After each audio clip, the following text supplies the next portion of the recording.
This is episode 123, 123 of the Double Cross Anime Podcast. I'm Whooper, and here's Mario. Hello, guys.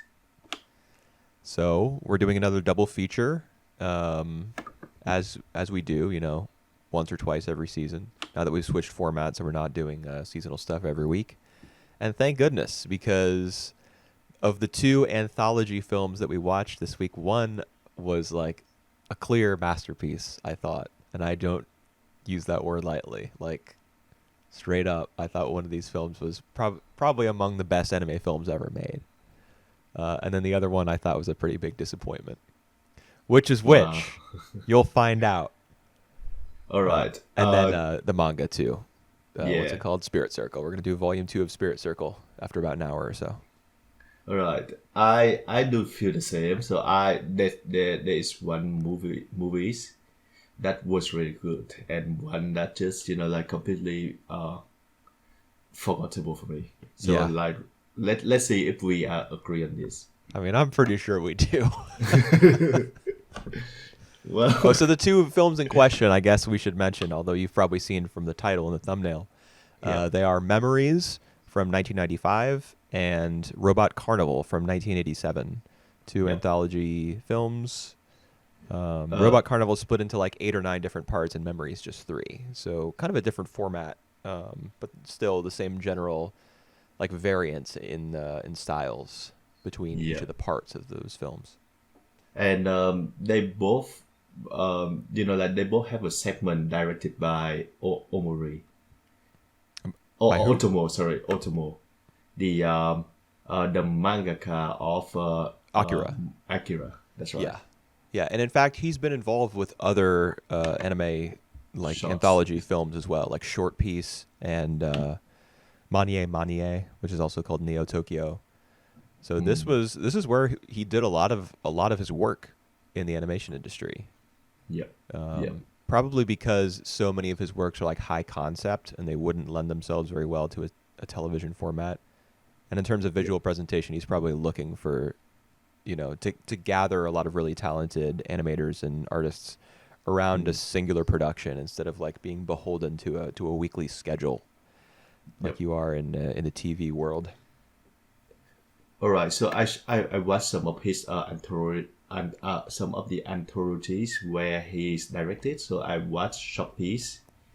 I watched Memories and Robot Carnival, and I would say like his segments are usually my favorite on these on these anthologies films that we watch.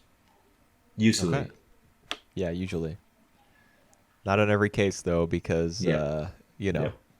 well, we can just go ahead and open with a discussion of the film that I'm sure we're both thinking about, Right.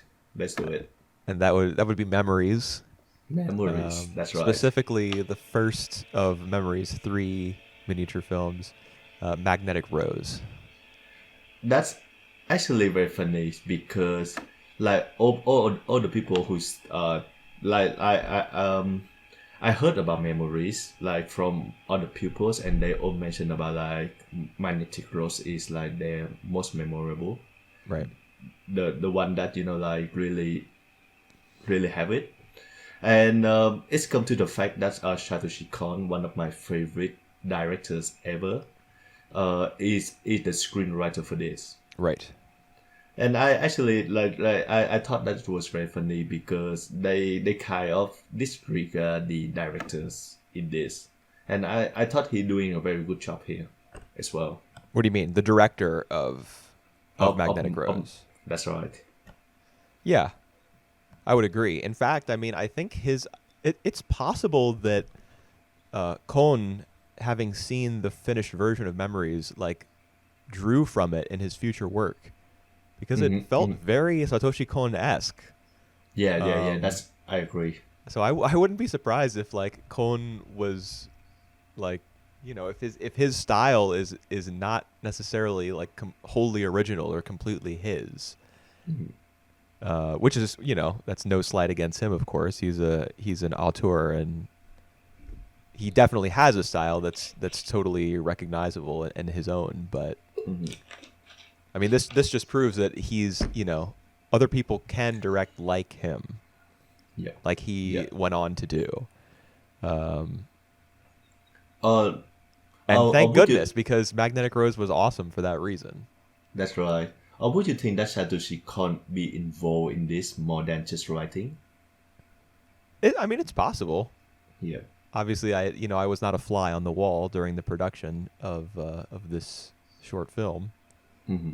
but I mean, Koji Morimoto is credited as the director, and Yeah. Morimoto is famous in his own right. Yeah. He was an animator on Akira. He he was an animator, I think, on Mind Game, Yuasa's directorial debut, at least his Mm-hmm. film debut. Yep. And he worked with Otomo on Short Piece, and he was on. All I think right. he had a segment on Genius Party, which we watched Yep. for the podcast like a while ago. I don't know which one though. Yeah, he did do the animatrix segment as well. Oh, did he? Okay, that makes sense. Mm. I think he's like a mechanical designer and an animator first and foremost, but Yep. Mm-hmm. he's All obviously a right. capable director. Yep. All right. Let's back to Magnetic Rose because that was really alright. It's just amazing from start to finish. Yeah, it really is. And what makes it amazing at the start, I think, is I mean, obviously the concept uh, of the world is really interesting. It reminded me of Mm-hmm. Planetes straight off the bat because they're garbage Mm-hmm. collectors in space. Yep. They've got their little spacecraft and they're maneuvering around between asteroids and stuff. And what really makes it work for me, though, even as well realized as that setting is, and as cool as the animation is to see their little craft moving around in space, the characters are Mm. like immediately recognizable and likable, Yep. and so different from one another, and so different from what you typically see in anime. You got like first of all, I think they all have different nationalities. Yep. And they're in different Yep. places in their lives as well. Like you got the Casanova guy who's talking about the women that he's gonna woo when he gets back to Earth, and Yep. then there's the dad, who's like the strong silent type, and kind Yep. of the computer geek guy, and Mm-hmm. who's got like an agreeable kind of cheerful personality. It's fun to listen to them talk to each other over the comms. Yep. Yep. That's right. And it's just like the first five. I'm amazed that like the first 5 or like 10 minutes of the show, of the films, we don't really get into like the real meat.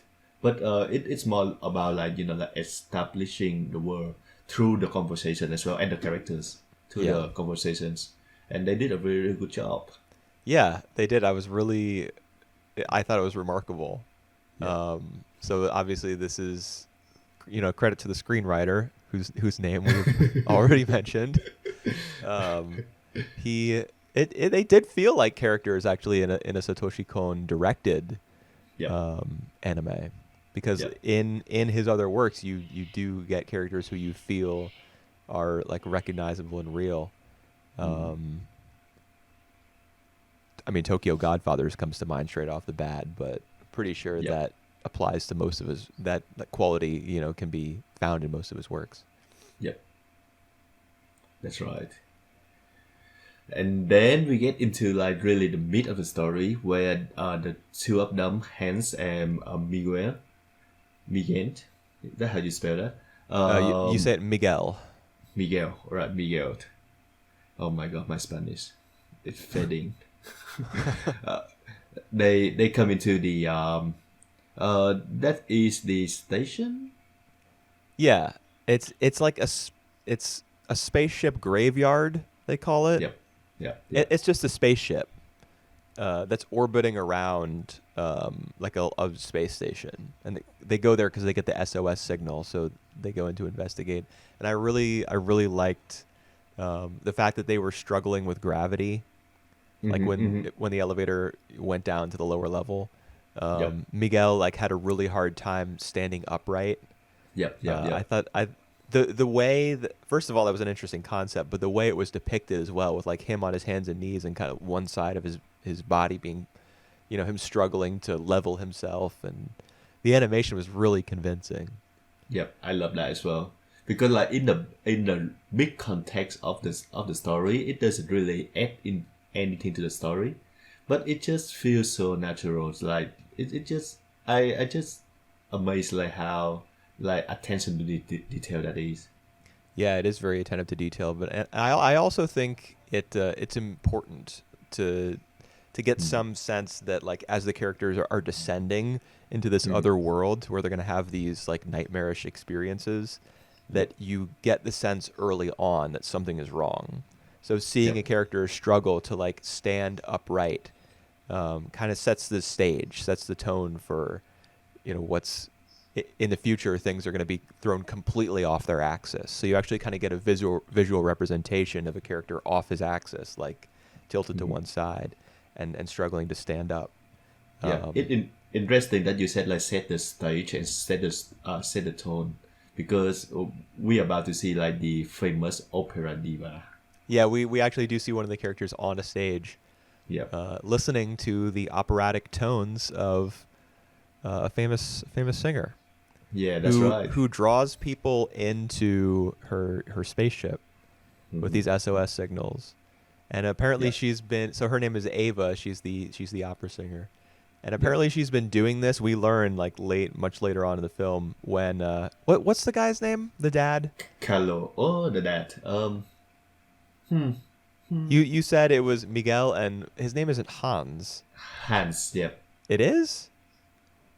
The others, the other who went in. Yeah, the dad. Yeah, Hans. Okay. I thought for some reason that his name was two syllables. Right. Yeah, he said Oh, the German name. Heinz. Yeah, Hans. Yes. Hi. Okay. Yeah. Yeah. His name is, even despite being one syllable, his name is very long. Whatever. Yeah, that's the Yeah. German Yeah. name. Yeah. So when he's like hanging on, and after the analyzer beam has been fired, I'm kind of skipping to the end here, but he sees the bodies of other victims like flying past him in the Right. chaos as he's holding on, and he even like it wasn't necessary, I guess, to have him say out loud, "Oh, those are her other victims." Yep. That kind of struck me as like kind of spoon feeding the audience a little bit. But at the same time, I do appreciate it because that scene was so chaotic visually that it would have been hard to spot. Yep. Yep. That Exactly. like her corpses of the men that she had lured into her trap were like flying Yep. past him. Would have been nice not to have that line in there so you could catch it on repeat viewings, but still helpful all the same. Yeah. Because I wouldn't have catch that if he didn't say that. Yeah, me neither. So At that point, I was just like, "Whoa, this is crazy! There's so much debris. I can't see what's going on here. I don't know what's happening." yeah, that's right. Because like the like again like with all of favorite teams, the line between reality and what is not real is blur. So we don't really know what's going on. Like on that scenes. Yeah, and there's even, it's not just reality, and I know you said reality and not reality, and it's important to make that distinction because we're not just dealing with reality and dreams here. There's also a third like state of being or state of experience here, which is virtual reality. There's holograms, and her robot body, like projects a hologram around it, which is how she seduces Miguel. Yep. And makes him kind of like the new Carlo, who was her fiance, I guess. That's right. Who left her actually? Right, and that's why she was mad at him. That's why she retreated to this space station and like lived out the rest of her days there. Yeah. And she obviously still wanted companionship, which is why she sends out these SOS signals. Yep. So it's even she is a very interesting character. Despite the fact that she's like the antagonist and we don't know that much about her. A lot of what we know about her we glean from like the guys who are back on the spaceship who look up data about her and feed it to Heinz and Miguel. Despite that, she like, especially like the character animation, how like seductive she is and how manipulative and like intoxicating her presence is, says a lot about who she is as an individual and as a woman. Yeah, we can really see that she is in pain, in a lot of pain doing that. So she also like looking for companions, and that's why she doing what she does there. Right. Well, in a lot of pain. I mean, I'm sure that she's in. Like psychologically, Right. not like I'm sure that that's the case, like emotional pain. But I'm trying to remember like a scene or an image where we see her doing anything except kind of slyly smiling. yeah. We actually don't see that, right? Is We there a actually scene like where she like the we mask comes off, so to speak, and we see her looking like really angry? I Can't just remember. remember that like all of the hologram that they that we see are all happy memories. So we don't actually see like her real. It's all just a facade, Right. basically. Yeah, it is all just a facade. I'm just trying to. I try to I mean, remember as well. I just want to rewatch it, honestly. Yeah, It's really it good. it's just fantastic. But not only that, Eva, like the robot, the computer, the whatever, um, can like not only she like do the hologram of like all these happy memories from Eva life, they actually can delve into like the individual's like most painful memory as well, like what Hans have been experienced with I think his memories. I definitely that was one question I had. I obviously Mm. the conversation that he has with his daughter. Well, first he gives his daughter the space suit Yep. as a present, and she's like, "Oh, can I go into space with you?" Mm-hmm. And then they have the meal at the dinner table, and then there's that scene where his wife morphs into Ava. Yep.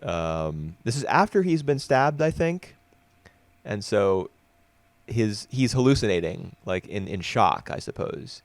Yep. And Yep. then in the dream, his wife morphs into Ava, and the knife is there on the table, so that kind of it loops back around to the present Yep.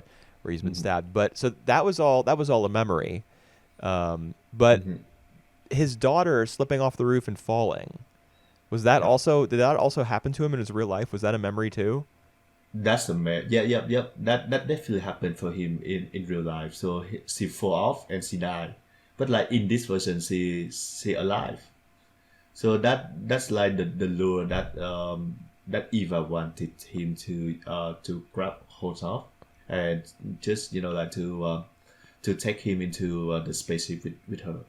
Right. I mean that makes sense that she would use his grief at his Yep. daughter's passing to try to Yep. ensnare him with images of his daughter who's still alive. I was just curious whether like I didn't know if it had necessarily happened in real life. I mean, she could have showed him a hallucination or like a hologram or whatever. I mean, it it's hard to know at certain points in I this film Yeah. what's it you know what's not real, but you don't know if it's a dream or if she's showing it to the person Yep. Mm-hmm. or what. So I was wondering Yep. if it was like a hypothetical scenario that this could happen to his daughter, and that All was right. enough to drive him crazy, like drive him mad Yep. with grief. Yep. Well, I think the image of like he trying to grab hold of her, but she falling anyway because she's a hologram. Right. We must say about his insecure, basically. That he doesn't want her to die. So I think that image alone say that his daughter may be passing away because of falling off the roof. Mm. Yeah. But now I remember that like in the first 5 minutes when we hear on the conversation, they did actually talk about Hans' daughter, Yes. And and one of the guys said she would be around 10 now, right? And he doesn't answer.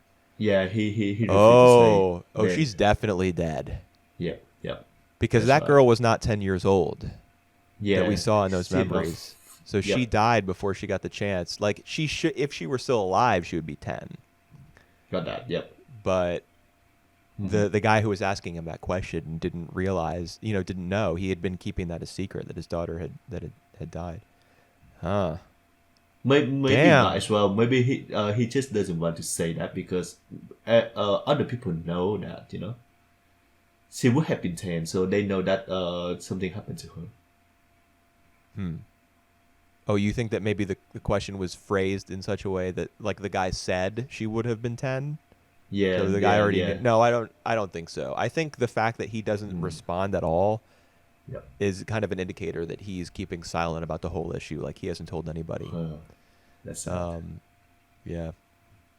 And he's still That's really grieving for it's really so. interesting that detail, or we're speculating. We don't know for sure, Yeah. but it's interesting if that's the case that detail would be planted so early on. And as a matter of fact, there's another really good piece of foreshadowing with regards to the daughter, which is like when they're first exploring all the different rooms to find where the SOS is coming from. Yep. There's a little doll that revolves on Oh, top of a music box yep. And it that dropped. he's unable to save. Yeah, it Yep. drops and he can't catch it and it shatters on the floor. So that's That's right. obviously, a, Yep. a symbol, like a representation of what happened to his daughter in real life. And then again, when he's out in the hallway, he hallucinates a girl falling through the ceiling and then passing through the floor. Yep. Mm-hmm. So that was his daughter as well. At that point, he was already in the grip of he was already in Yep. Ava's grip. If he was Yep. seeing things at that stage. That's right. Um, do we spend too much time to talk about this because we have like a lot of things, but I still have more to say about Yeah. Magnetic Rose. What else would you want to mention about it? The music was really good. Yes. The choral vocals and the opera vocals. So I watched Yep. Robot Carnival first, and then I watched Mm. Memories, and it was so refreshing to hear this sumptuous music just like blowing out all the Yep. ridiculous like synth rock, Yep. like really basic sounding, ugly synth rock Yep. from a lot of the Robot Carnival segments with this luscious Yep. cinematic score. I was like, yes. Yep. Yep. And it was scored by Yoko Kanno, no less. And Really? so is really interesting to see like the young Satoshi Kon and the young Yoko Kanno before they make their name contribute to this. I mean, Satoshi Kon was already like a pretty legendary animator by this point. He worked on the JoJo's Bizarre Oh, Adventure OVA in 1993, right. which made him like a superstar Hmm. because of his animation. And Yoko Kanno had done the music for Macross Plus in 1994, directed by Shinichiro Watanabe. Yeah. So I All mean, right. neither of them were at like the height of their powers yet, Yep. but they They were already make like, their name. yes, they had already been recognized as like talented people. Yep. It is. I wonder if this was their only time collaborating though, because I'm pretty sure that Kon worked with like Susumu Hirasawa. For music. Yeah, I know for Yes. sure he did Paranoia Agent, and I think Paprika. Maybe he scored Kon's other films as well. I'm not sure. Yeah. I don't think. I think this is the only collaboration that they have. Hmm. Well, I'm glad. I'm glad they got one. Although it's Yeah. not. It's not like a director, composer connection. It is Yeah. a screenwriter composer connection. So not as strong necessarily. Yeah. That's right. It's hard to keep Koji Morimoto's name, in the conversation because it's just It it's just such a Kon piece. yeah.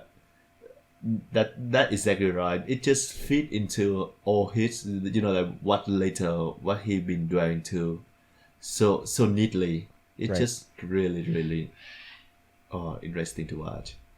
Yep. God. Um, I think let's just move on to another piece because we can talk about this all days, honestly. Yeah. All right. So next up is Stink Bomb, which was decidedly less dramatic in tone. Oh my God, I actually really enjoy it. Yeah, more comedic. Yep. I mean, I would say it like verges on parody. Yep. And it. Speaking of score, the jazz in Uh-huh. in this piece made it way funnier to me. That's right. You got this guy walking around who's like a human, a human stink bomb. I mean, that's the title. He's a walking biohazard, and all the entire military of Japan and other countries' militaries as well are all like after this guy and are trying to kill him. And it's just a comedy of errors because they keep screwing up, and the Yep. saxophones in the background just Yep. made me laugh. It's just so funny, and I think this is supposed to be a fuck. So Yeah, like it's definitely a farce. yeah, so it just so funny the way that he himself his name is Nobuo Tanaka. Let's just say him Tanaka. Doesn't really realize that he's the cause of all this, and he just want to see people for help, and Right. everyone just keep running away from him. Oh my god, dude, this is a COVID parallel. This guy Yeah, that's right. has COVID, and he's trying to get close to others, and they're all running away from him. And all the mask, all this stuff, like, Right. and all the military like chummy as well. Yeah. It, That's just part of what makes it so funny is like these are the top brass, yeah, and yet they're all like losing their marbles, yeah. because they can't deal with this one individual who is somehow slipping away from them at every turn. And again, like with the magnetic rose, with this one, like the first 10 minutes, we don't really know what's gonna happen. So like it just a good way like how the story reverse from like from the first 10 minutes, and I just love every minute of it. It's just gone wide and getting funnier and funnier. Right. No, I do have a question. How did he Yeah. get into the spacesuit at the end? Because he meet these guys, and I think he's they all fall for these for the smoke, and then he just like take one of these to get out. So I Oh, don't you think you it's can see them though. You can see all three guys in the spacesuit at the end waving. And yeah. So then you what see them on the one of them screen is and him, everyone starts celebrating because, oh, mission accomplished. They did it. But you only see three guys in spacesuits. and we see like one of the victim down there, and hmm, Is interesting. there a That's right. victim? There is a victim. There is like the guy who I think like he was in this he was Oh, there trapped. was a bag. There was like a body bag, right? Yeah, the body bag. That's right. He was trapped Okay. in that body bag. So I guess what happened was, Like the smoke, with all the smoke, like no one can really see what happening. Especially this guy with the suit, and he is at a good I don't know, man. I can't really explain. so what I'm wondering is like, did they was he in that bag and then later on they put him into a spacesuit? Or when Nah. he was in the tunnel, did one of the guys in a spacesuit die and then he got into it, and then there Yeah, was some mix up or something? yeah, I couldn't quite connect the dots when it came to the ending. Although it is right. pretty funny that he walks into like a top secret, super secure military With the strategy spaces. base, and then he just takes off his helmet and everyone dies. Yeah. Well, I do think that like one of them trying to capture him, and they fall off the spacesuits. So he see is that a good opportunity to take that suit, and then like all these thing occur that the others they just take that body as the thought that is a victim. It's him. Yeah, I'm assuming that because this is a comedy of errors, like there was some sort of mix up. That would be Yeah. the idea. I just can't Yeah. quite, like in my mind when I go back over it, I can't quite make it Mhm. happen. Like I don't see the It connection. Yeah. It's fun though. It's fun to Yeah. watch though because I didn't really get it at the end. I didn't expect it, so Right. it's fun. Well, I Yeah. actually did. Like Oh, when a guy walked in the spacesuit, I figured that it had to be him. yeah. Because otherwise it's like a very earnest and serious. We did it. We saved the city. And it wouldn't make sense to end things that way. That's right. But it was fun. Yeah, it was fun. Doesn't have to be anything more than that, I guess. Yes. People keep saying that this is like the wicked of the three. What do you mean people keep I saying? like a lot of my friends who say that, Hmm. but I think it just as good. You have a Not as lot of good as friends who the. have seen Memories, the 1995 anime anthology film. Yeah, yeah. Actually, some of them, like when I talk to they, they told me they watch it, but actually surprising me Hmm. as well. I have like none of my friends watch anime, so I actually like watching Memories after watching this anthology. I feel like the 90s are really an interesting era for anime. There's a lot of good films and good anime series coming out in that time. yeah. I mean, it was the end of the Cell era, so Yeah, I like Ninja Scroll. Like we talked about it earlier. Like in previous podcast, surprised me on that as well. I didn't really expect it much before watching it, and it come out just as like violent and brave and confident. And this one is the same as well. what Stink Bomb? No, the old trees memories. Yeah. Well, let's talk about the last one, Cannon Fodder. Yep, yep, Um, this is the Ultimo yep. piece, I assume. Mm-hmm. And it was what struck me most about it was that there like the whole thing Mm-hmm. there were only a few cuts. There were a lot of like long stretches of Yep. this piece, which was like 30 minutes long, where there were no cuts. It was just, pans from one background to another, Yep. um, but not using the same image, I guess the same piece of background art twice. It was really Yep. like at the beginning they connect everything in the house through like some CG um, hallways as the kid Yep. is like getting out of his room and then going into the living room or the Yep. dining room and then goes out the door. And then even after they exit the house and go to the train station, that's still all of that is still just one cut, Yep. uh, which which amazed me. But then even later, like the whole sequence where they fire the first, what would you call it? It's not a bullet. What is it? Um, I know what you mean. It's Shell. The first shell. cannon. Well, yeah, they're firing a cannon, but what are they firing out of it? I think you would call it a shell, All right, um, shell. or bomb, or whatever you like. Yep. Um, all of that scene is like I don't know 10 minutes, and I think it was just one cut. Yep.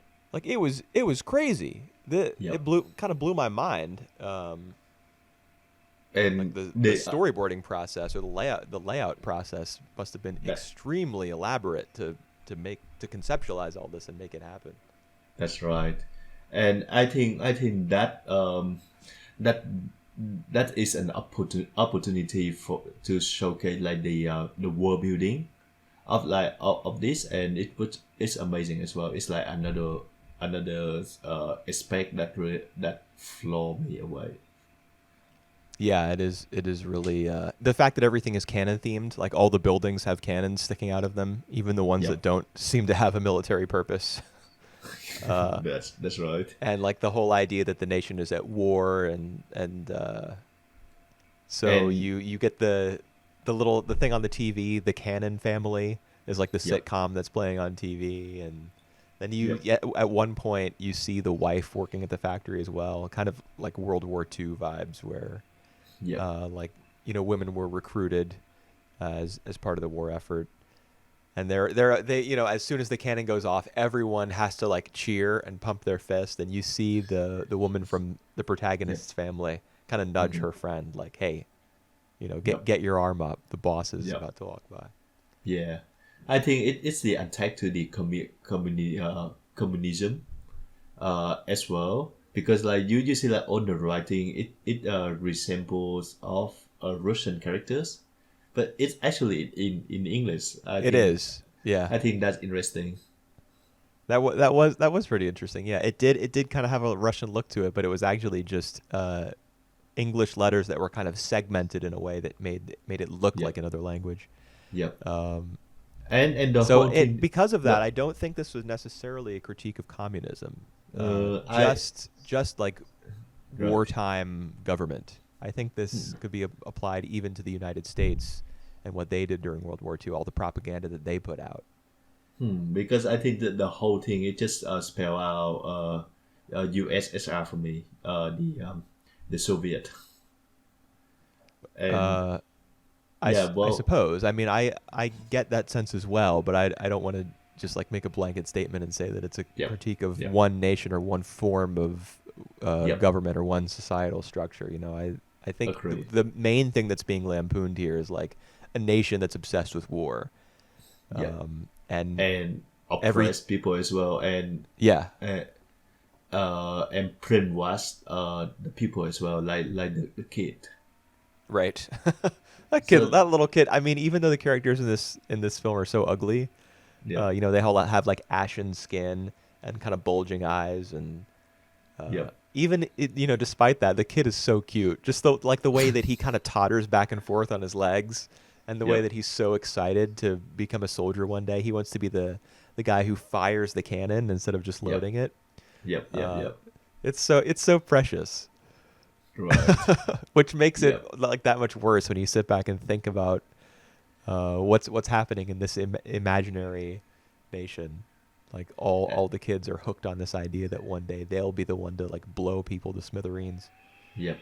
And I love the fact that the shot that I impressed the most I think is the one where we see like after these the fire cannon, and then at the night we see like all the houses, so they would pan down from up to down or the cities, and then we see like their families, like the protagonist family is like at the very bottom of this.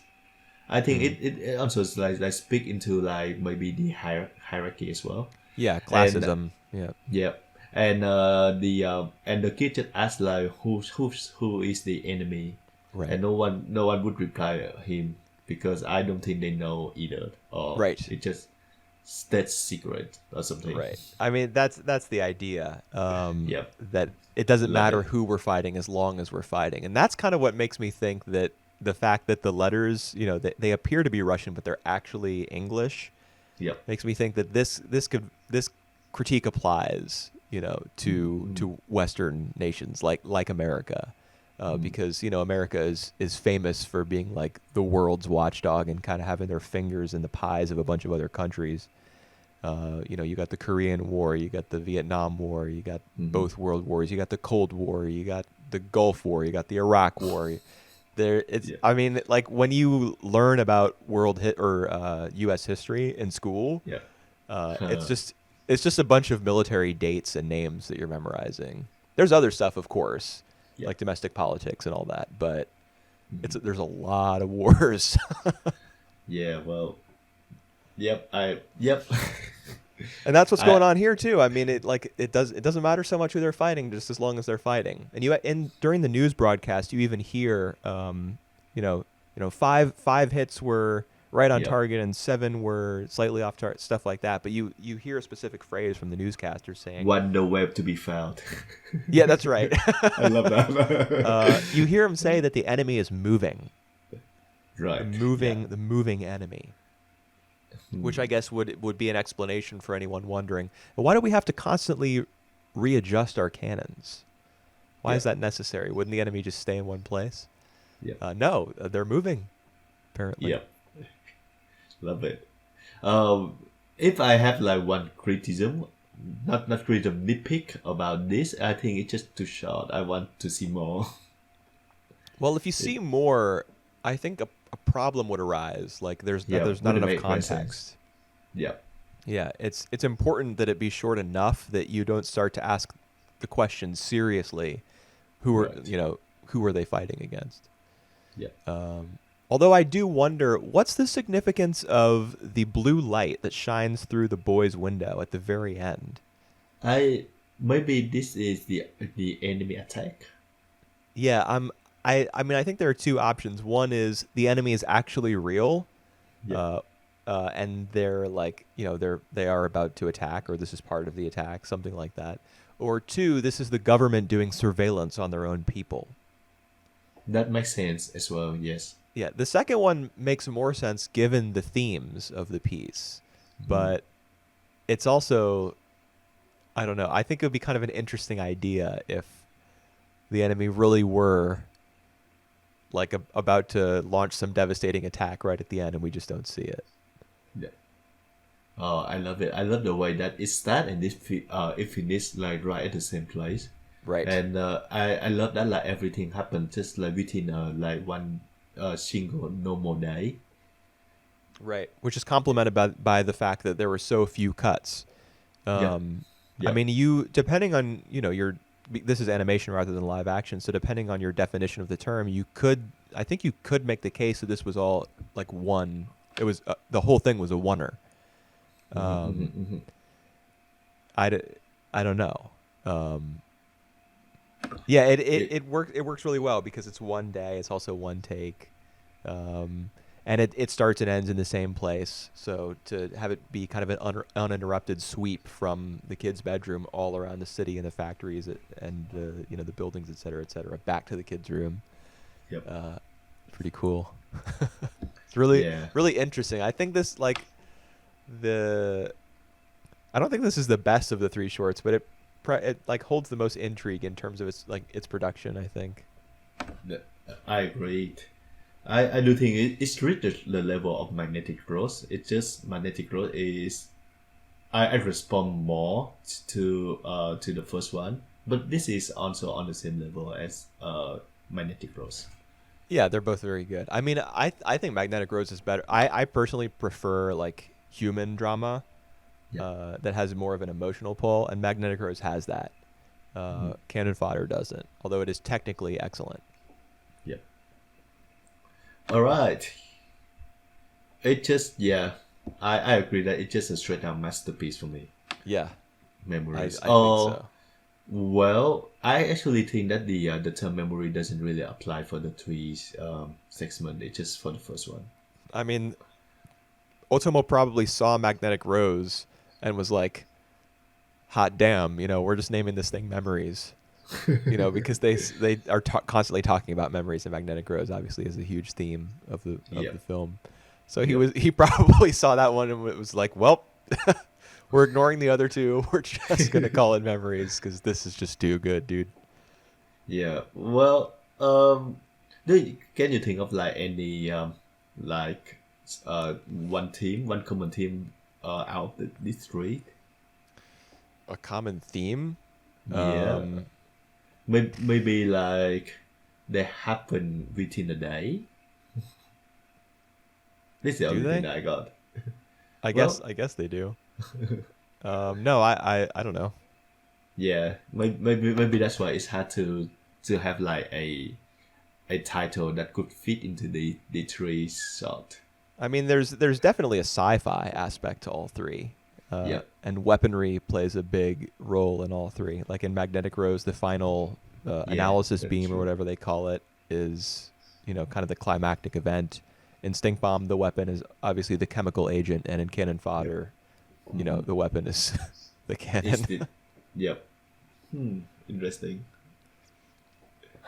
I think mostly it's just the fact that they're three sci-fi pieces, sort of. Hmm. I don't know. Does Cannon Fodder count as sci-fi? I'm not sure that it does. Um, I still would say that it does. Hmm. Interesting. Because we don't have any robot in there either. It's not in this advanced world, Right. and it's not even like in the future. Yeah. Hmm. Though we do have robots and stories set in the future in Robot Carnival, That's right. which So we'll go ahead and move on to that now. yep, let's get This to was that. this was not as good.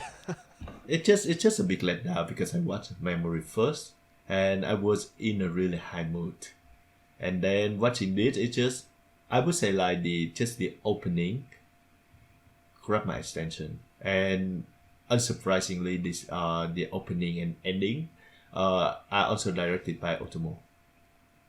Yeah. I definitely got the sense that Otomo had directed the opening and ending because the character designs Yep. like scream Otomo. The characters having like round faces, very small, shrewd eyes, making like kind of distorted expressions with their faces and their mouths. Yep. That's very much him. Yep. Um, and I also like the opening and ending. I like definitely the opening more. Mm, Um, mm, it was kind of eerie and otherworldly.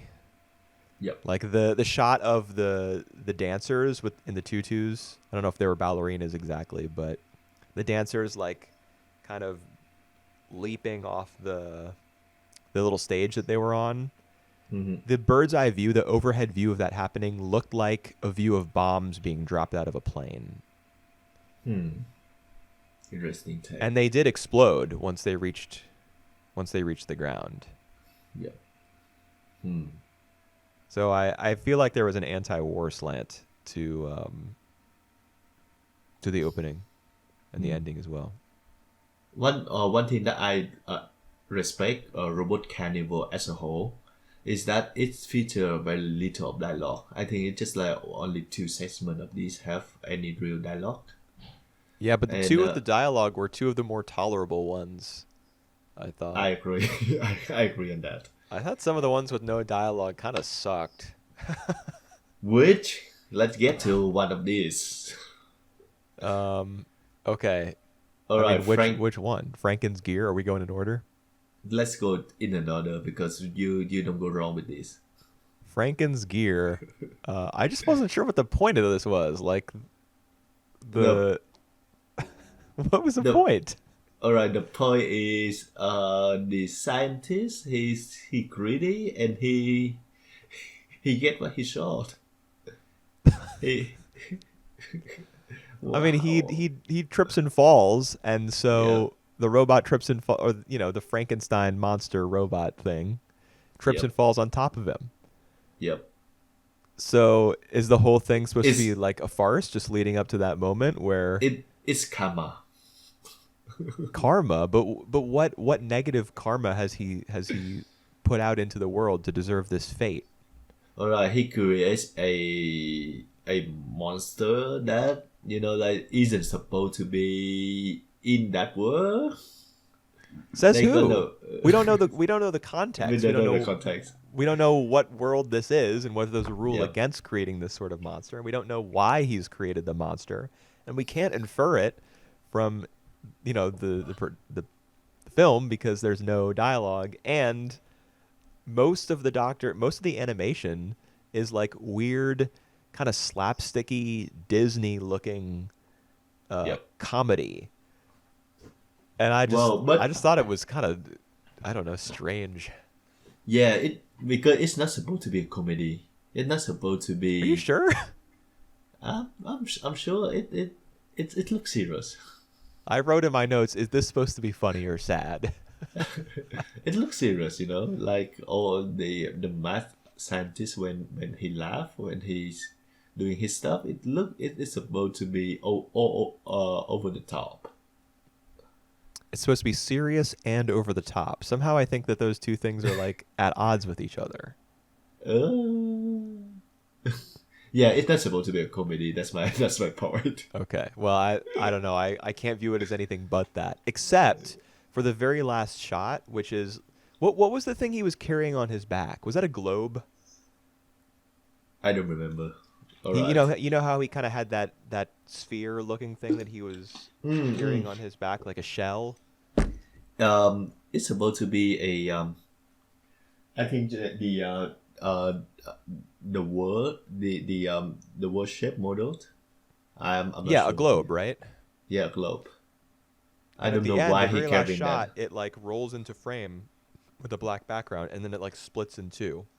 Yep. And So, then it but I'm not sure what that's supposed to represent. Like, it's a pretty serious allegory, or allegory is not the right word. That's this serious bit of symbolism, like the world being cut in half.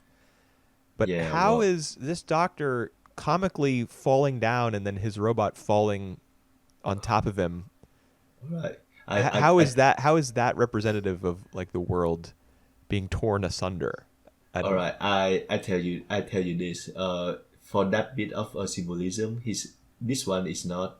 He's not Satoshi Kon. It's not Magnetic Rose. So just don't dwell into it. I don't think it's supposed to make to represent anything. Well, it certainly represents something. Like the Something. person who wrote it and directed it, All right. Maybe like they did it for a reason. I'm just trying to figure out what that is.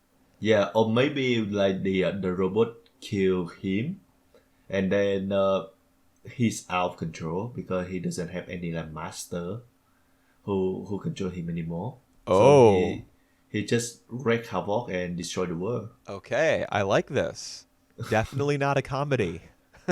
All right, it's serious and it's over the top. Yeah, there you go. Yeah, I mean the whole world being destroyed because this scientist guy couldn't control his robot is pretty serious stuff. Nevertheless, though, the fact that we don't see that and all we get is a bunch of weird,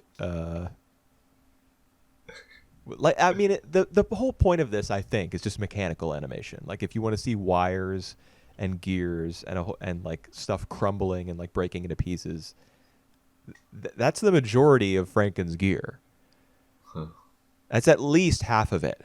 Is the Yeah. scene where his machinery falls apart and and then all of a sudden the robot starts to wake up and his entire laboratory is crumbling around him, and he's just like gleefully kind of dancing around as like the ceiling is literally caving in and he could die at any moment. Yep. Nah. I could take or leave this one, man. Yeah. Let's go to the next one. Deprive. This one is the one that I don't have any memory of. But just watched this yesterday. This is the one where it starts in a city where there's humans and robots living together, and Right. there's a girl who is involved somehow with this robot who has her necklace, Right. and then the robot cops come in and they split them apart. They kidnap the girl. So then, of course, the robot, who is actually a human being, Yep. has to go and save her. And there's a whole bunch of cheesy 80s rock music and fight scenes.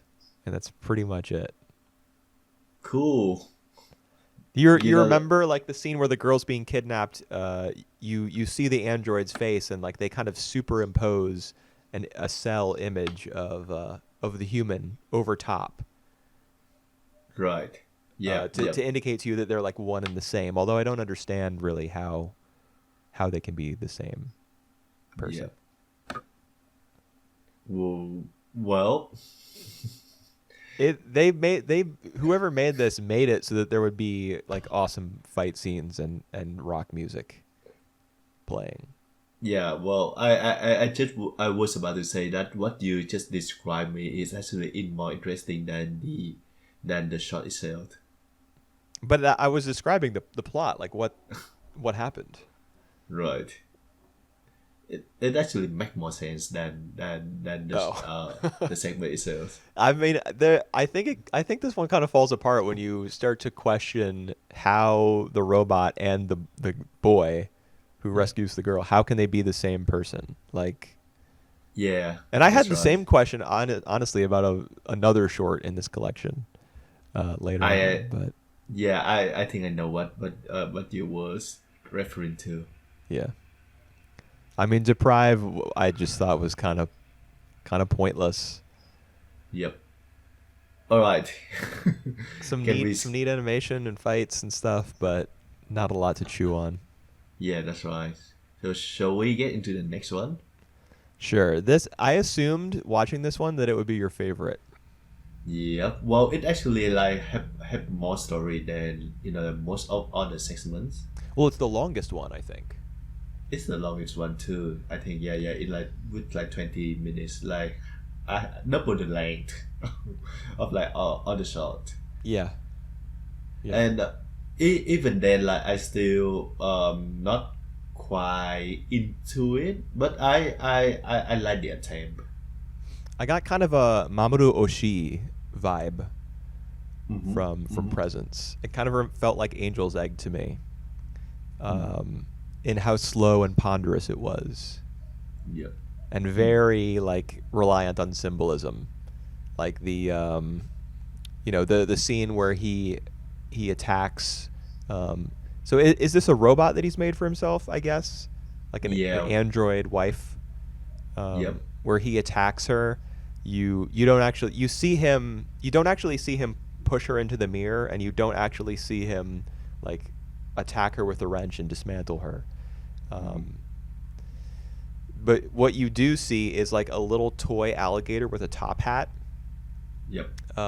who's like tottering along on the ground, and then he gets attacked by a weird dragon thing, and then the camera just focuses on that for like probably a full 60 seconds. Mm-hmm. Um, so you know, it's representing the fact that it got knocked over is representing the fact that he's attacking this Yep. woman that he's created for himself. Uh, The the the robot was weird to begin with because it have a conscience by itself, and it actually asking a lot of weird questions as well. like what? So like, what is love? I want to experience love. Oh yeah, yeah. I think the point. I mean, this was very. I got a very existential feeling from this Mm-hmm. short. Especially like the I protagonist is describing how he didn't grow up with a mother, so now it's impacting his psyche in the present because he wants like a more nurturing female Yep. relationship, and his wife is too much of a go-getter and like a take charge woman for him. The Mm-hmm. fact that he's describing his life this way so analytically and like so detached from his own experience Yep. kind of reminds me of some of the existential literature that I read when I was an Yep. undergrad. I kind of Um, see that. But I think this is more about um relationship. It was more about the feeling of attachment itself. what do you mean by that? I mean by he long for some connection. So it's more about connection. He long for some connection with others, but he himself failed to do establish any connection with this robot. So he's when the robot trying to get closer to him, he freak out, Right. and then he abandoned her. So like it's more about himself I mean, than he doesn't just abandon her; he murders her. all right. Murder is kind of a harsh work because he put her back to life, and now he just this this mansion for her, I think. He didn't just dismantle her. Remember when he's an old man and he returns to his secret lab, and you Yeah. see the state that this android is in. Yeah. The camera like slowly pans up or down. I can't remember which direction the pan is, but it gives you tons of time to absorb like every single wound that he's like inflicted on her. Yeah. It's brutal. And Yeah. we're set in a world here where robots and humans are totally intermingling. Like Yep. I did really like the first scene where the kids like knock off the guy's head, Yep. Yep. Yep. Yep. Yep. and then I, they're like running away from him and tossing it back and forth to each other, and then that eventually dovetails with the introduction of the protagonist because he's waiting at the street crossing for the sheep to go mm, across, and you see yep. the kids run across with the guy's head. Yep. So I really enjoyed that. But the reason I bring that up is because the robot or the android, whatever you want to call it, they steal his head. Uh, Yep.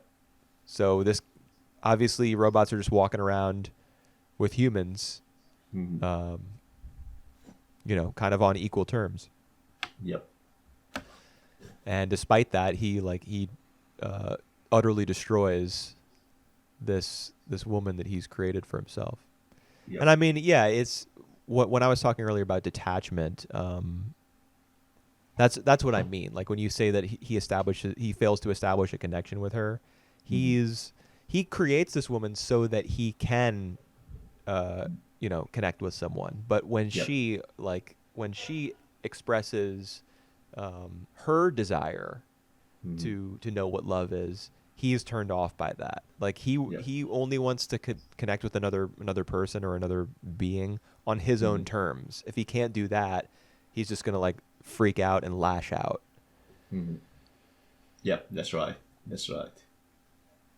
So it's definitely a portrait of a guy who's like been pretty messed up Yep. by his upbringing or whatever, you know.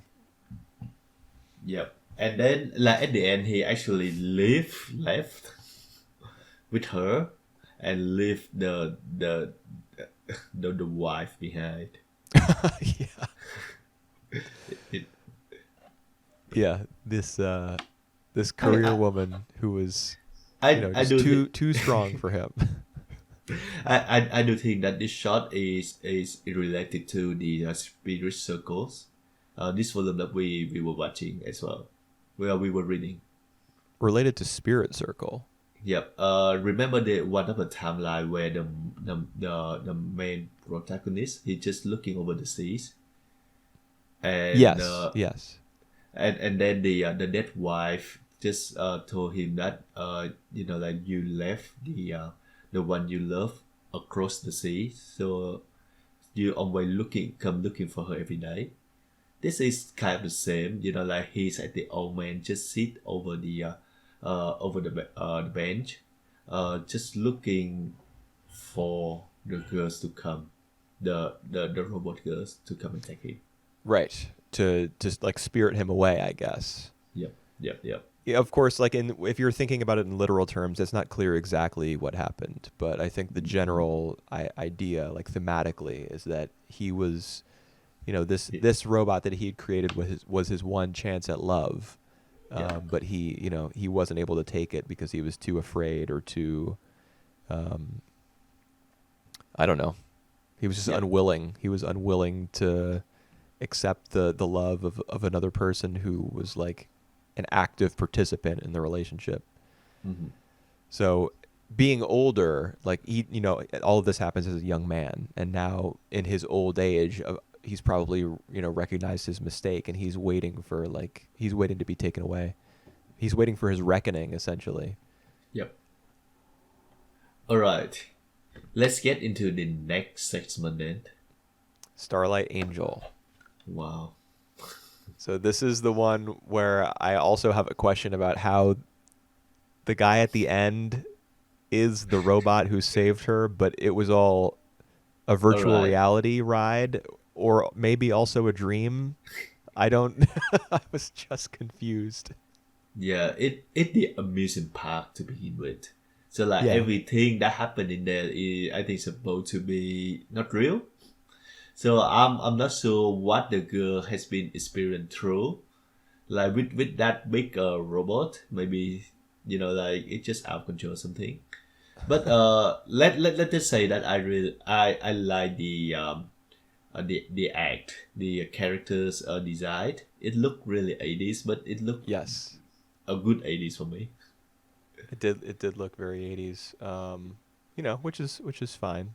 Yeah, The girls, which is the women look like very feminine, yeah, and kind of idealized, and so do the boys. Like when yep, when the brown-haired girl sees that the guy who she had this romantic night of passion with is now going out with her friend.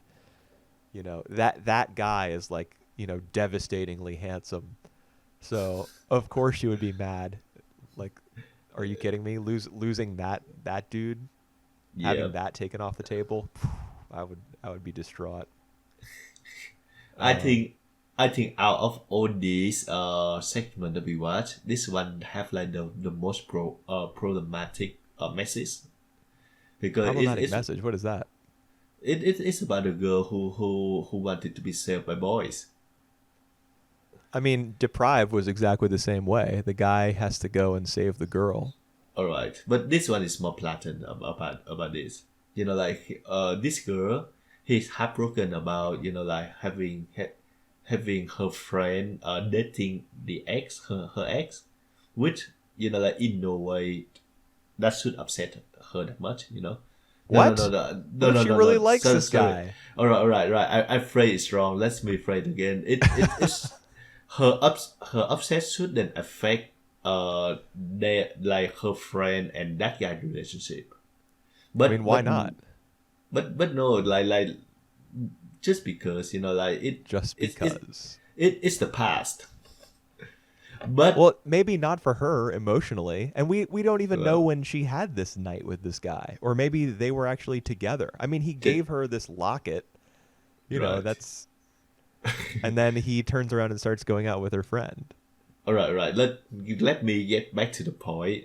He was heartbroken by that, and he was saved by like uh these hero in armor. So he um yeah. So he saved her, and then she fall in love with him like all Right. over in the span of like I say a ride. So like 10 minutes. Right. He would forgot all of her heartbreak to get into this handsome dude because Right. he's handsome and because he's the hero. It's I mean, just because so he saved her, right? Because he saved her right life from what? from the gigantic insect robot monster thing that was threatening to kill her in this dream slash virtual reality roller coaster.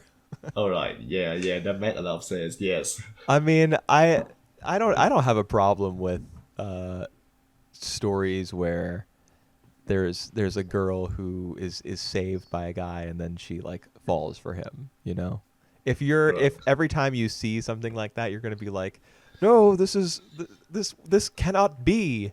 Then you're cutting yourself off from a majority of older Yeah, stories. yeah. We're talking about Twilight.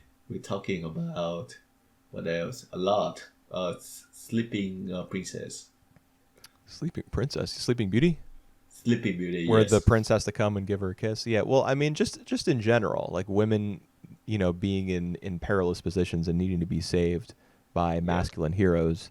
That's just, you know, that is just a thing that a template that a lot of stories follow, I guess. And it can be like bothersome or like kind of boring or cliched, but we are watching an '80s anime. Yep. Yep. Yep. I mean, my problem with it is just that it didn't make much sense to me at all. I couldn't really follow what was happening, and halfway through the fight, I was just like, well, "I'm bored. I don't care." All right. They I just read this, but they said like it's apparently an inspiration from Take on Me, Take the on song me. Take I remember on the song, Me. Yep. and I remember the music video.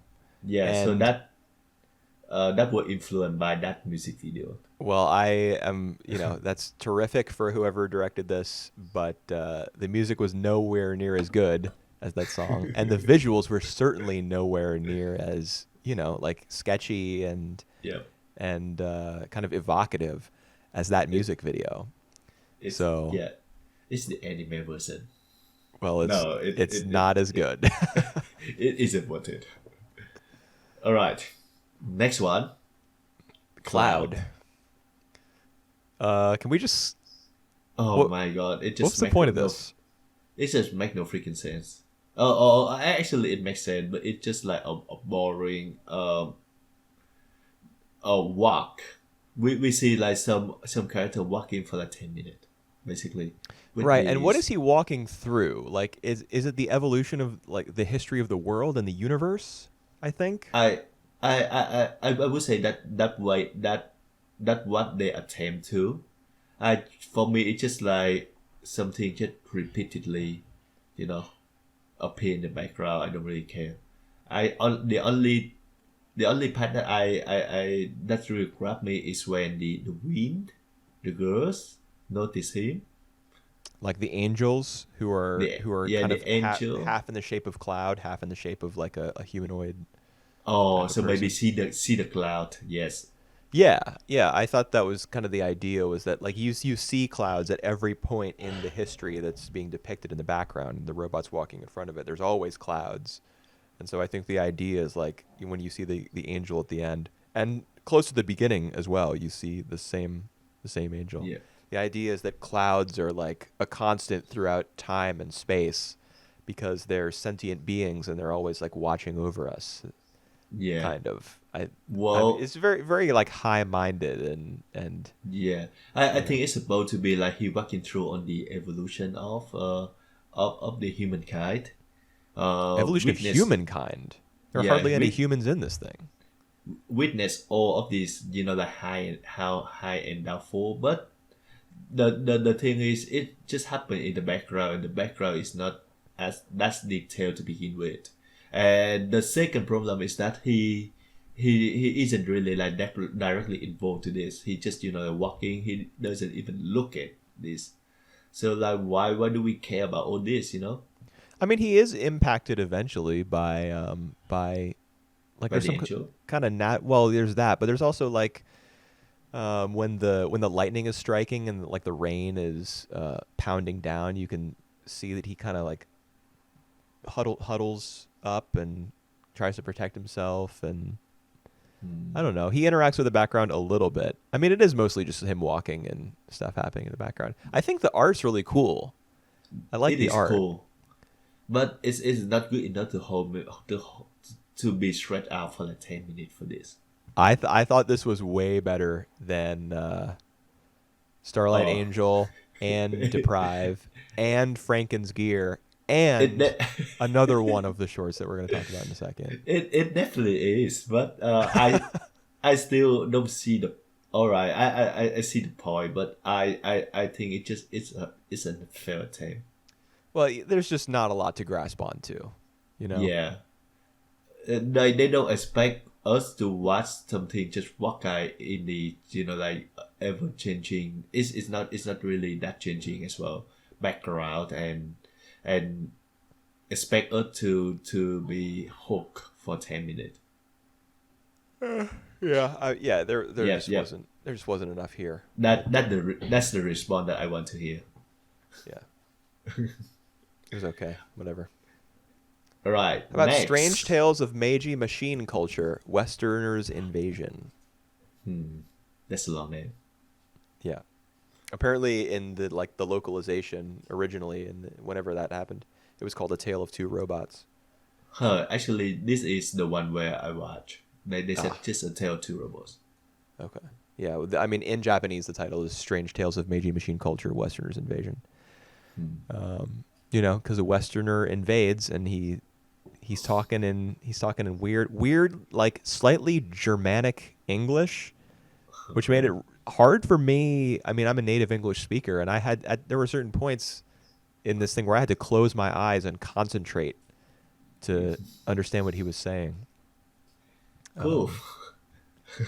So there's an American guy, and he's talking about how he's a genius, and there's a robot fight. Yeah. This, All right. this reminded me of Gynax. It does. It's a little bit, yes. Now that you say that, yes. Yeah. The It protagonist is like, he's all about guts, and there's like a cutesy little girlfriend type character who, Yep. somebody looks up her skirt and then she goes, Kya! And there's a whole bunch of explosions and character tropes. Yep. I don't know. I actually think that this is have like some some detail put into it world that might be chaos, but I think like the biggest factor that hook me is like the characters themselves. The five characters, they have like easy relationship to each other. They have like banters. I like this, but like it's not that deep or anything, but Yeah, I mean, they have very it clear does job. character types. Yep. Um, Yep. Yep. and sometimes that can be a negative, and sometimes it can be a positive. I think it did work to this short's benefit. It's only 10 minutes or however long it was, so there's not time. This is not Magnetic Rose. You don't have time to do a whole 10-minute introductory segment where the characters are just talking to one another in very naturalistic ways, and you're slowly learning about them. We don't have time for that. We gotta. This guy's the strategy guy, so he has the swirly glasses, and this guy's, responsible for making the engine run, so he's big and strong. That's not really all we have time for. Yeah, the bookish guy though, he's funny. Like, but what did he say? Like, this guy talking in I know a bit of English, but I don't know American or something. Right. I didn't actually understand that joke. I didn't really get. I Oh, didn't get so it. he didn't know the difference between English and American language. So the joke was that the guy saying that the kid didn't Yeah, understand. what He at didn't all? actually understand English, so No, he was he just didn't. making he was Yep, making an excuse, I guess. Okay, yep. Ha ha sure. ha. I didn't totally understand that. Yep. Um,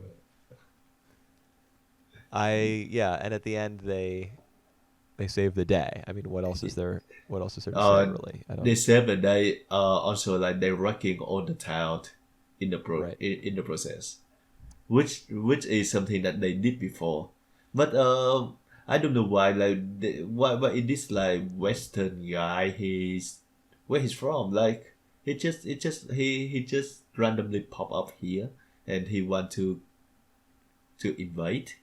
Well, I mean, obviously he's just. It's not random. I mean, Japan is the greatest country on earth, so you Oh, got to figure that all those Americans are like super jealous of their robot technology, hmm, and makes sense. they're coming over to Japan and they're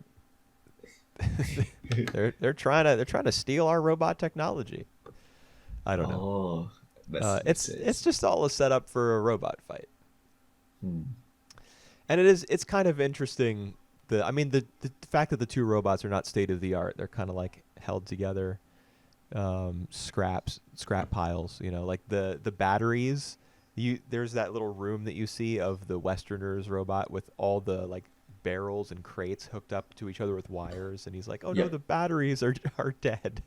yep. Uh, and there's behind the wood, there's bricks. Like the robot's made out of bricks. Uh, I don't know. That's kind of charming. The fact that they're so amateurishly put together. Yep. All right. Next one. Chicken Man and Redneck. Honestly, I thought this was the worst one. Oh,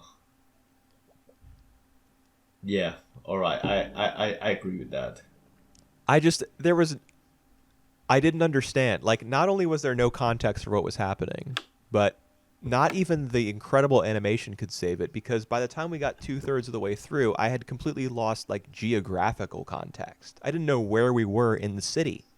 Hmm. I was just watching stuff like fly across the screen in different directions, and I was starting to get sleepy. Yeah. Well, I like the act. I like the thing that they trying to do. But yeah, it's just so incomprehensible that it's hard to know what's going on the screen, and Yeah. we don't even get like any context either. So we don't know what like what these guys are doing. He's Are they again like invading the city? I don't know. Uh, I mean, at the very end, we see that the city is like up in the air yeah. or something. Hmm. Does that answer? I don't. I give Yeah. up. Yeah.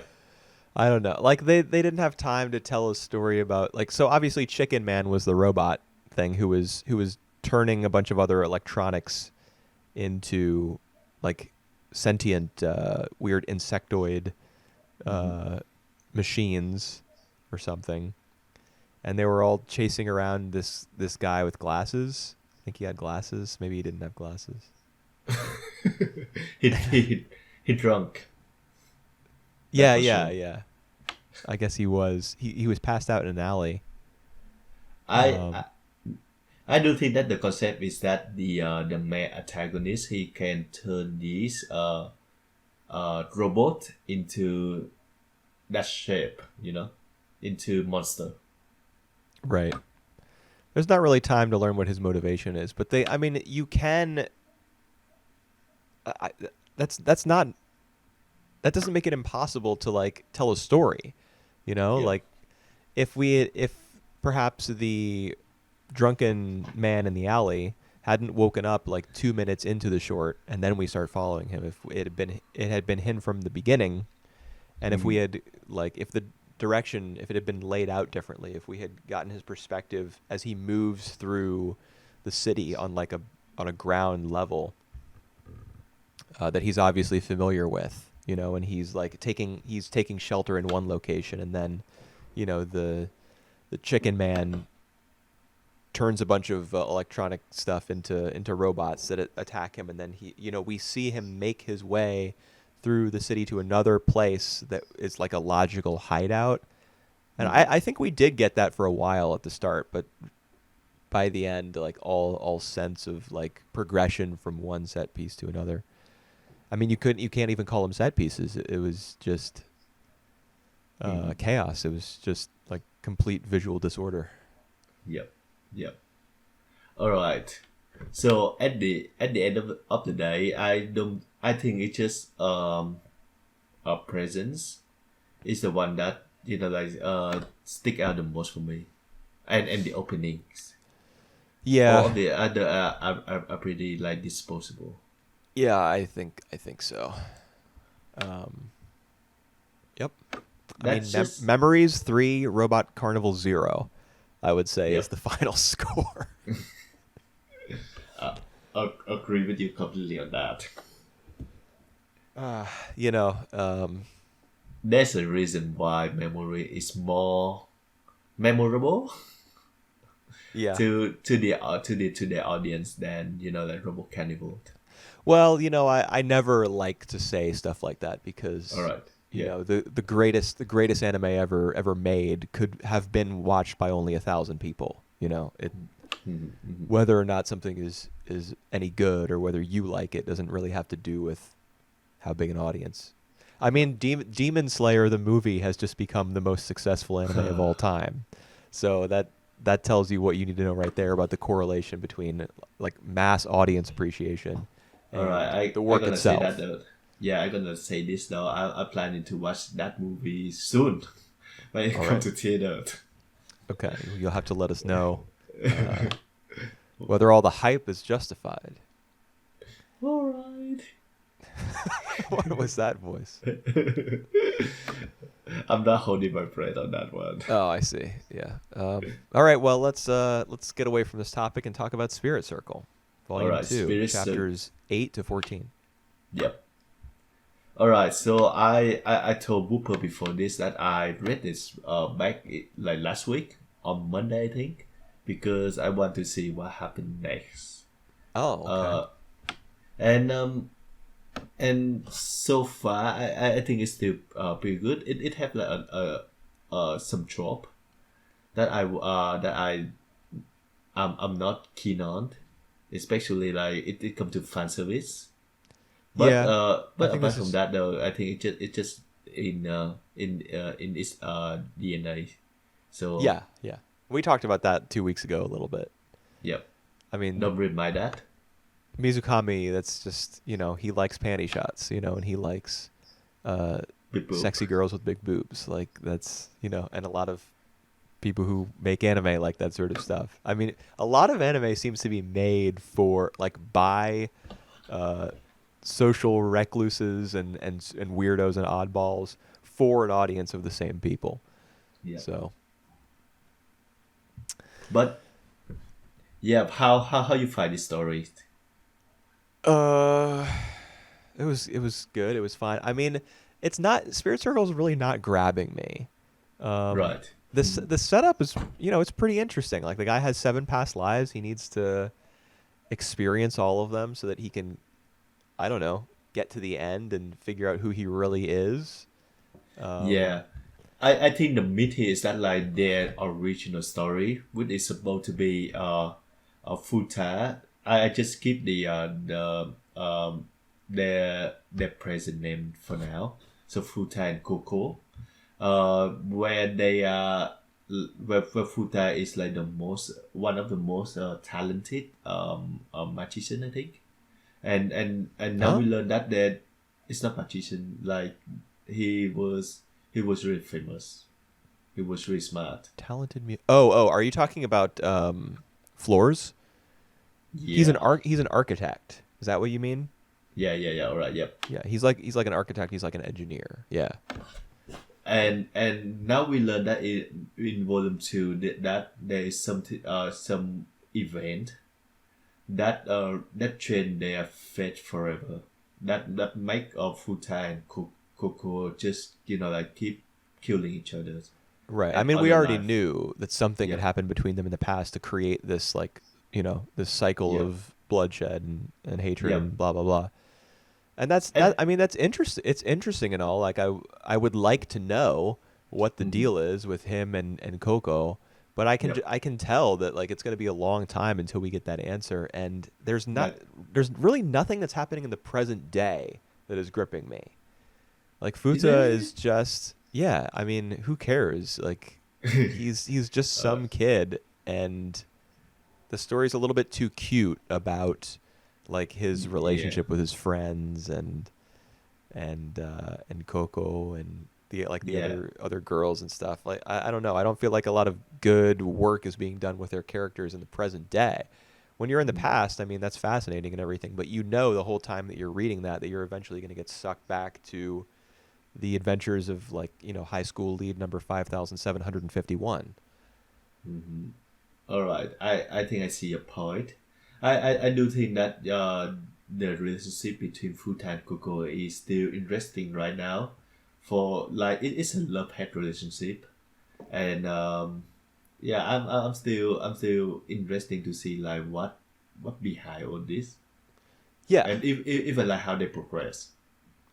Yeah, I mean, I'm also interested to learn those things, but like Yeah, the experience of there and reading it now. and like getting through it and kind of waiting and waiting for that to eventually be revealed. Like Mm-hmm. for example, when he decides, okay, I'm just going to dive back in, I'm going to experience another one of my past lives because Yep. I want to find out what the deal is with Fortuna, Mm-hmm. who he once was in the past or the future, who knows. Yep. Um, he wants to find that out, and you're like, obviously, as I was reading, I had no expectation that that was actually going to happen. Mm-hmm. I figured, they're gonna make you wait for all seven past lives, but to see the way it played out, like, he's diving into his own subconscious and his own past history, and he's like, I'm gonna find out about this, the number one guy, like my number one priority. I want to figure this out and get Yep. back to my real life. There was just no chance of that happening at all. So, Yep. I couldn't really empathize with his character at all. I couldn't, Mm-hmm. get behind that and be like, yes, I want you to succeed because there was no chance it was going to happen. Yep. How many life that we experience he going through so far? Well, there was Phone When or Phone, the guy in kind of like the South American civilization with the human sacrifices. There was Van, right. Yep. the where he was a knight in Yep. kind of like medieval Europe, I suppose. And Yep. now we have Floors, where he is. I didn't. I guess he's going to like Egypt or something.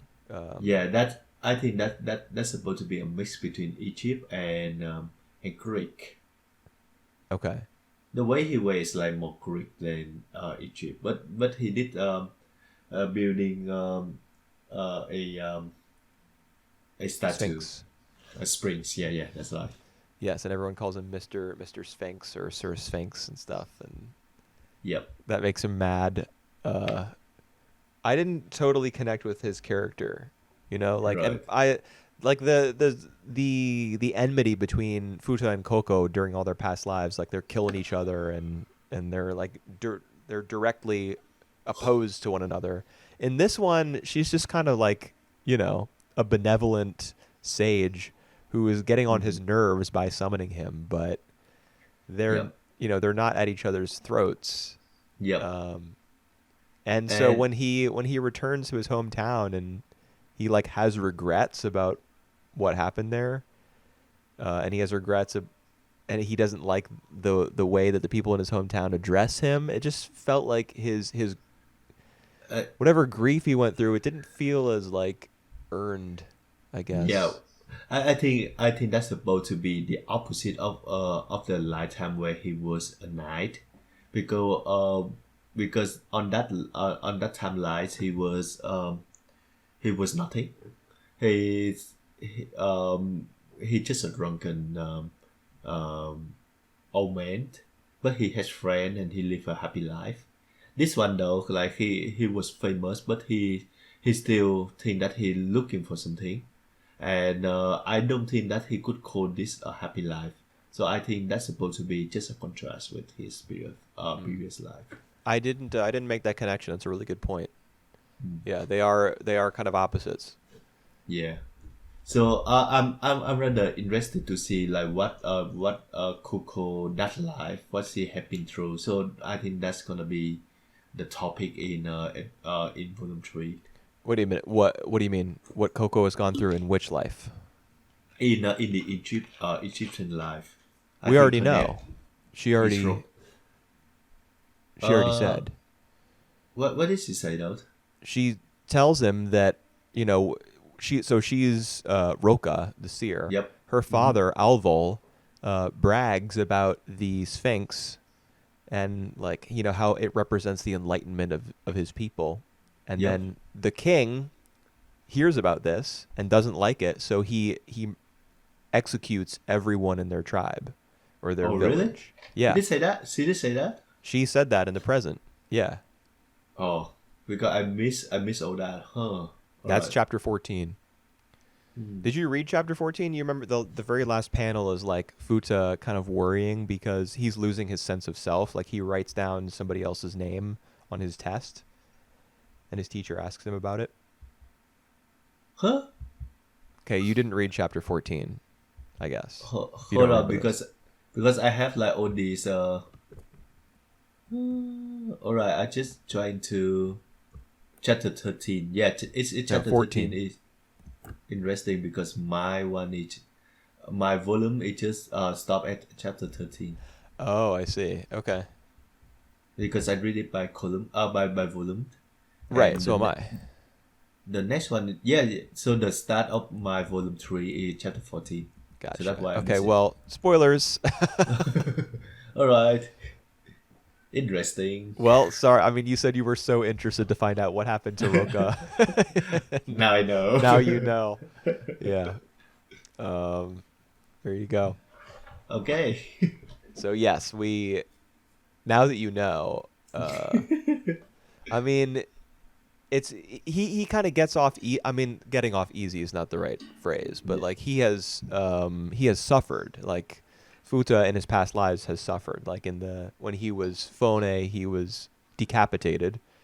Hmm. When he was Van, he, you know, even though he did live a happy life, he was cursed and branded and you know, had to kind of, and he was wanted, I think, by the church or by the military or whatever. Yeah, yeah, yeah. So he had to hide away for his entire life. In this one, he is, you know, famous and he's wealthy, Mm. as you mentioned. So even though he's like not spiritually or emotionally satisfied, he does prosper. But Roka, you know, in most of Coco's past lives, she is, you know, died miserably. We learn in this volume what happened to her in, you know, after she kills Fone. Yep, yep, yep. That's right. Actually, it's a similar situation to what happens to her people after, you know, Yep. after the Hmm. Sphinx is built. Yep. So she all experienced like tragic life. That yeah, that makes sense. And indirectly, you could say that it's Futa's doing. Like he straight up kills her in the medieval Europe Mm. um, chapter, you know, like in that past life of his. But he becomes a martyr for the cause of the people who rise up against the priests in the Mayan timeline. Hmm. And his Sphinx that he builds and her father's like how pleased he is with it and how much he brags about it is what causes the king to Yeah. execute her entire village in Mm. the Egypt timeline. So Yeah. he's sort of he sort of bears responsibility for that, I guess, and that's Mm. part of the you know the link, but the bond between the two of them, where he's responsible for her suffering. Yep. You kind of have to squint and look at it sideways in order for all of this to make sense. Mm. How do you think the relationship between them, so Coco and Futa, with East and the other girl, like, What other girls? oh, Huh? what's the name again? Is that right? Oh, Rune. Rune. Okay. She was born as Rey. She was Right. Yep. reborn as Yep. Rey in the European timeline. Yep. Yep. Yep. How do I think about the relationship between Coco and Rune? I mean, it's interesting. Yeah, because Coco, when she meet Rune, she actually really happy. That's the only impression that Futa see her when he wakes up. So I'm kind of interested in how, like, yeah, the relationship of the more, like how close their connection is. Well, I mean, I have a feeling we're going to be waiting a long time to find out because I mean, East and Rune, the two spirits, who only Futa and Coco can see, Mm. they originate from the Fortuna timeline. This Yep. this weird futuristic civilization. We don't know if it was in the past or in the future or what. Mm-hmm. That's where they come from. And even Mm-hmm. though we see Rune or Rune, whatever, reborn, or making appearances in all these other timelines, Yep. um, That's like, we're not going to learn. I don't know how to phrase this. There's obviously something about them that is being kept from us as readers, and we're Yep. not going to learn what that is until after all seven of the past lives have, until we've gotten through all of them. I mean, in the meantime, she's an interesting enough character on Uh, her own. yeah. Do Uh, we act? Do we actually see like any past life from East? I'm not sure. I don't think I've caught one. Was he maybe one of the workers, one of Mm, the builders in the Mayan or the Egyptian timeline? maybe. I don't think he Yeah. was, but he could have been. Yeah. Because I think it's just their friends who we see reincarnated several times. Right. Not East though. Yeah, but East does play a slightly well, he doesn't play a slightly bigger role, but in general he's just making like very kind of comments on the side about what's happening. Like for example, there's a scene between him and Rune Mm-hmm. at a certain point where they're talking about like quiz shows on TV or Yep. something. They're trying to make sense of like Japanese culture, I guess, in their own way. Mm-hmm. Usually, a lot of his conversations are kind of like pleasantries. They're not relevant to the story exactly. But he does ask Futa about Yep. something specific in one of these chapters, and I can't remember exactly what it was. I don't remember either. Do you know what I'm talking about though? No, I don't. Okay. I don't know what he asking Futa What was about. it? It's I think it's after so Coco comes and pays him a visit when he's sick, and then Yep. eventually she goes off, like her dad comes to pick her up. Yep. But I think before she goes, I think this is the timing of this scene. East like stops and hesitates, and he turns and asks Futa a question, maybe about Fortuna, or maybe about like Mm-hmm. I No, can't remember. yeah, I don't recall this, but all right, that's interesting.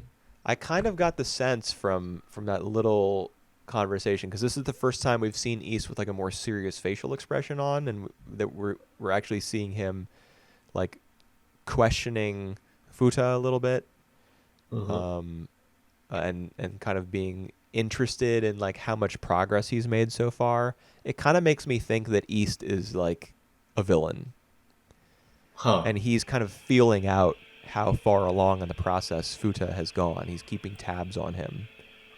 Uh, because he needs to know for whatever reason how many mm, past lives he's experienced or how far along he is in the development of his spirit circle, mm, which is obviously important because we see that one character. yeah. What's the Well, guy's name? The guy in the hood? uh, Spacifica. all right. Do you remember this guy? The guy in the hood. Yes. Futa sees him in a flashback or something. Spacifica. He like demands Oh yeah, yeah, yeah. that That's I Futa remember give him this guy. his Yeah. spirit circle. I think it's possible that East and Spacifica are the same person. Hmm. That's my theory for right now. Hmm. All right. That guy is he's from the original timeline because he must be right. Most likely. Yeah, I think he was wearing one of those weird belts that's like a snake that wraps around and eats Yep. itself. And I remember like the four of them, including is are like team members Yeah. or something in the group. Yes. So So they so were all I yeah. yeah. So I would say that he might not be the one the villain. I don't know. I kind of like the idea, Yep. that East is he's part of their group, Yep. but he's got his own motivations and he operates independently under the guy like with a disguise and the alternate Mm. persona being Specifica. Right. I would that at I am at the scene that you mentioned where Coco meeting the father, taking her home. I don't see is talking to him or anything. So Okay. maybe Well, it's that in might be one of these understated. chapters. I mean, it's Yeah. possible that it's in chapter 14, which you haven't read yet, but I don't think it Yep. was. It was somewhere earlier in the volume, I think. Mm-hmm.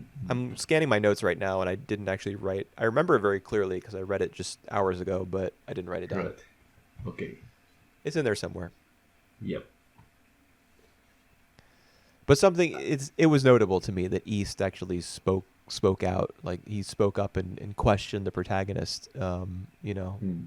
in regards to like his journey, because he hasn't done anything like that up Yep. until that point. He was pretty much just hanging out in the background.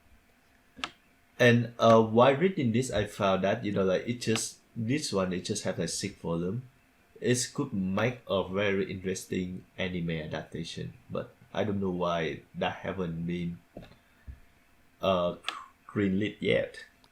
I don't think that Mizukami's works have like reached a wide audience. Hmm. Um,